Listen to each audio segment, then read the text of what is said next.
Tá, mas por que a gente tem que dar destaque à parte para Zenão de Eleia, né? Já que a gente já estudou propriamente o que foi a escola de Eleia.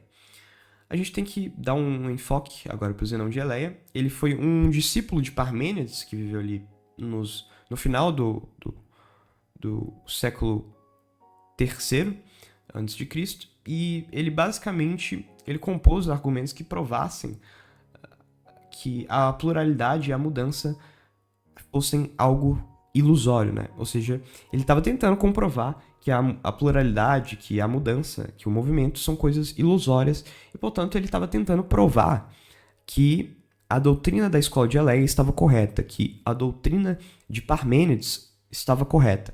Então, Zenão, ele é, antes de tudo, antes de um compositor filosófico, ele nem sequer compôs uma doutrina própria, mas ele é, antes de tudo, um apologeta, um defensor da doutrina de Parmênides. Né? Então, ele defende com unhas e garras a questão da doutrina de Parmênides. Ele é um parmenidesiano de carteirinha, certo?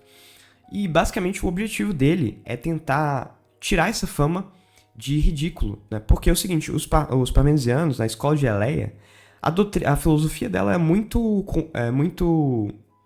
vamos dizer assim, contra o senso comum, né? Ela é muito contra o senso comum. Ou seja, para você acreditar nela, você tem que fazer um esforço, vamos dizer assim. E aí, acabou que ali na Grécia, ela ficou muito mal vista, certo? Principalmente pelos pitagóricos. E então, a tarefa de Zenão vai ser tentar provar que essa filosofia da escola de Eleia não é tão contraditória, que ela não é tão contra o senso comum, que ela não é contrária à verdade, certo? Ou seja, ele vai tentar defender a doutrina parmenidiana, a doutrina da escola de Eleia, certo? E aí, né, o Coppel coloca uma citação do Próclo, que diz o seguinte: Zenão compôs 40 provas para demonstrar que o ser é um, considerando aí haver ajuda de valia ao seu mestre Parmênides. Certo?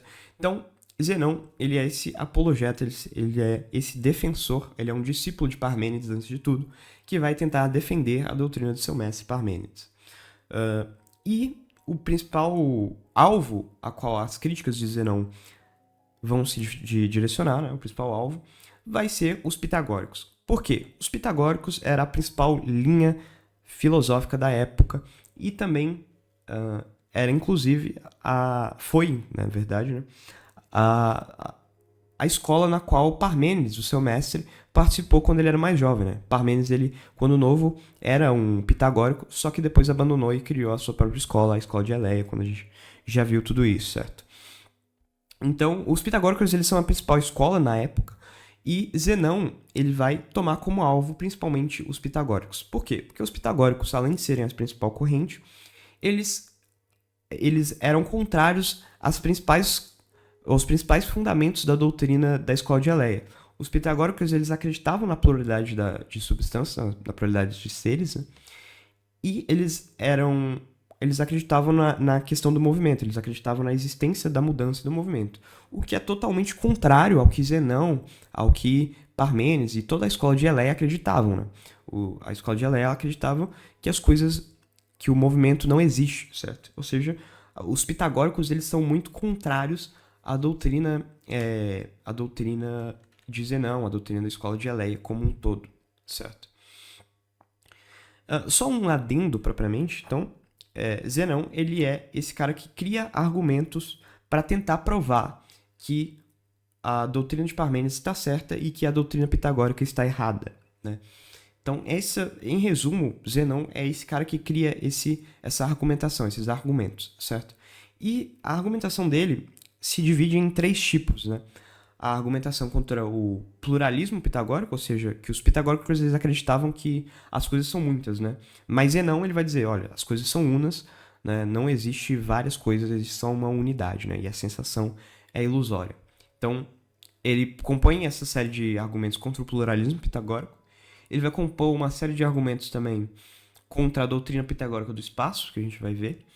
E também ele compõe uma série de argumentação contra a doutrina do movimento, contra a doutrina da mudança dos pitagóricos. Né? Os pitagóricos também acreditavam que as coisas mudavam e Zenão vai tentar refutar isso, certo? Tá. Antes de aprofundar, né, em cada um dessa argumentação propriamente, a gente tem que antes dar um passo atrás e só para esclarecer uma coisa, que Zenão ele é o que o Copleston vai chamar de primeiro dialético, né? Por que ele é chamado de primeiro dialético? Porque o Copleston diz que o Zenão de Eleia vai ser o primeiro pensador que vai usar de uma estratégia chamada dialética. A dialética ela é basicamente uma estratégia argumentativa, né? E como a gente viu, Zenão ele é um grande argumentador.